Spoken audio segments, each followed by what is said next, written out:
Who's ready for more Winnie-the-Pooh? Chapter 4, in which Eeyore loses a tail and Pooh finds one.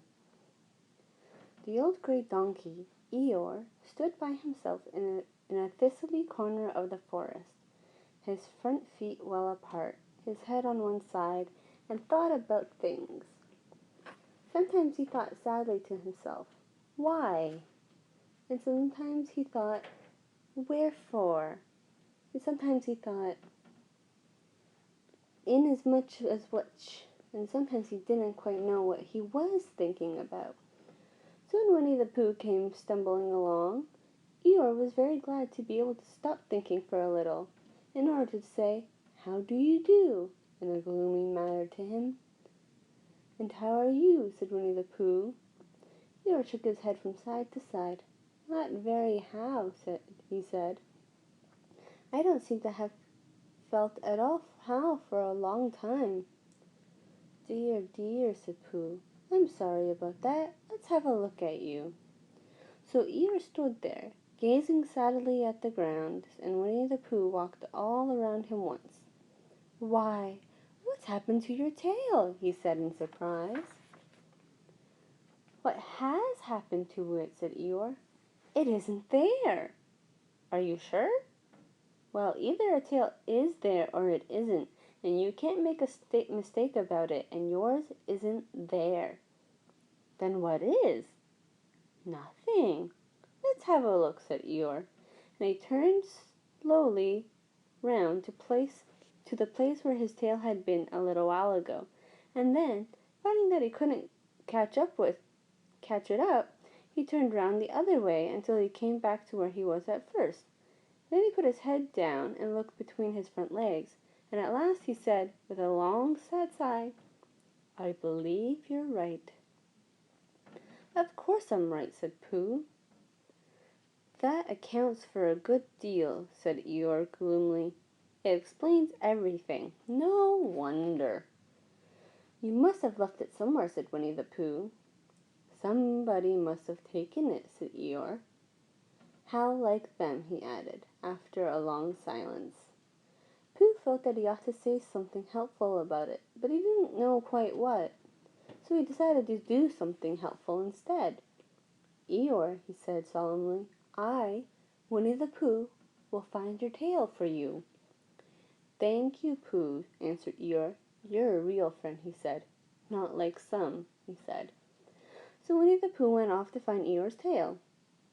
It was a fine spring morning in the forest as he started out. Little soft clouds played happily in the blue sky, skipping from time to time in front of the sun as if they had come to put it out, and then sliding away suddenly so that the next might have his turn. Through them and between them the sun shone bravely, and the copse which had worn its furs all the year round seemed old and downy now beside the new green lace which the breeches had put on so prettily. Through copse and spinney marched Bear. Down open slopes of gorse and heather, over rocky beds of streams, up steep banks of sandstone into the heather again, and so at last, tired and hungry, to the 100-acred wood. For it was in the 100-acred wood that Owl lived. "And if anyone knows anything about anything," said Bear to himself, "it's Owl who knew something about something," he said. "Or my name's not Winnie-the-Pooh," he said. "Which it is," he added, "so there you are." Owl lived at the Chestnuts, an old-world residence of great charm, which was grander than anybody else's, or seemed so to Bear, because it had both a knocker and a bell-pull. Underneath the knocker there was a notice which said, "Please ring if an answer is required." Underneath the bull-pell there was a notice which said, "Please knock if an answer is not required." These notices had been written by Christopher Robin, who was the only one in the forest who could spell. For Owl, wise though he was in many ways, able to read and write and spell his own name, W-O-L, yet somehow when all to pieces over delicate words like measles and buttered toast. Winnie-the-Pooh read the two notices very carefully, first from left to right, and afterwards, in case he had missed some of it, from right to left. Then, to make quite sure, he knocked and pulled the knocker, and he pulled and knocked the bell rope. And he called out in a very loud voice, "Owl, I require an answer. It's Bear speaking." And the door opened, and Owl looked out. "Hello, Bear," he said. "How's things?" "Terrible and sad," said Pooh, "because Eeyore, who is a friend of mine, has lost his tail, and he's moping about it. So could you very kindly tell me how to find it for him?" "Well," said Owl, "the customary procedure in such cases is as follows." "What does crustimony proceed cake mean?" said Pooh. "For I am a bear of very little brain, and long words bother me." "It means things to do." "As long as it means that, I don't mind," said Pooh humbly. "The thing to do is as follows. First, issue a reward. Then—" "Just a minute," said Pooh, holding up his paw. "What do we do to this?" "What were you saying? You sneezed just as you were going to tell me." "I didn't sneeze." "Yes, you did, Owl." "Excuse me, Pooh, I didn't. You can't sneeze without knowing it." "Well, you can't know it without something having to been sneezed." "What I said was, first issue a reward."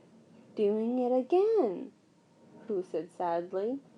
"A reward," said Owl very loudly. "We write a notice to say that we will give a large something to anybody who finds Eeyore's tail." I see," said Pooh, nodding his head. "Talking about large somethings," he went on dreamily, "I generally have a small something about now, about this time in the morning," and he looked wistfully at the cupboard in the corner of Owl's parlor. "Just a mouthful of condensed milk or what not, with perhaps a lick of honey." "Well then," said Owl, "we write up this notice, and we put it up all over the forest." "A lick of honey," murmured Bear to himself, or not, as the case may be, and he gave a deep sigh, and tried very hard to listen to what Owl was saying. But Owl went on and on, using longer and longer words, until at last he came back to where he started, and he explained that the person to write out this notice was Christopher Robin. But Owl went on, sorry, it was he who wrote the ones on my front door for me. Did you see them, Pooh? For some time now, Pooh had been saying yes and no in turn, with his eyes shut, to all that Owl was saying, and having said yes, yes, last time, he said no, not at all, now, without really knowing what Owl was talking about. "Didn't you see them?" said Owl, a little surprised. "Come and look at them now." So they went outside, and Pooh looked at the knocker and the notice before it, and he looked at the bell rope and the notice below it. And the more he looked at the bell rope, the more he felt that he had seen something like it, somewhere else, some time before. "Handsome bell rope, isn't it?" said Owl. Pooh nodded. "It reminds me of something," he said, "but I can't think what." "Where did you get it?" I just came across it in the forest. It was hanging over a bush, and I thought at first somebody lived there, so I rang it, and nothing happened. Then I rang it very loudly, and it came off in my hand, and nobody seemed to want it. I took it home, and—" "Owl!" Pooh said solemnly, "you made a mistake. Somebody did want it." "Who?" "Eeyore, my dear friend Eeyore. He was fond of it." "Fond of it? Attached to it," said Winnie-the-Pooh softly. So at these words he unhooked it, carried it back to Eeyore, and when Christopher Robin had nailed it on in its right place again, Eeyore frisked about the forest, waving his tail so happily that Winnie-the-Pooh came over all funny, and had to hurry home for a little snack of something to eat, something to sustain him. And wiping his mouth half an hour afterwards, he sang to himself proudly, Who found the tail? I, said Pooh, at 1:45. Only it was 11:15, really. I found the tail. The end of the chapter. We will continue next time. Bye.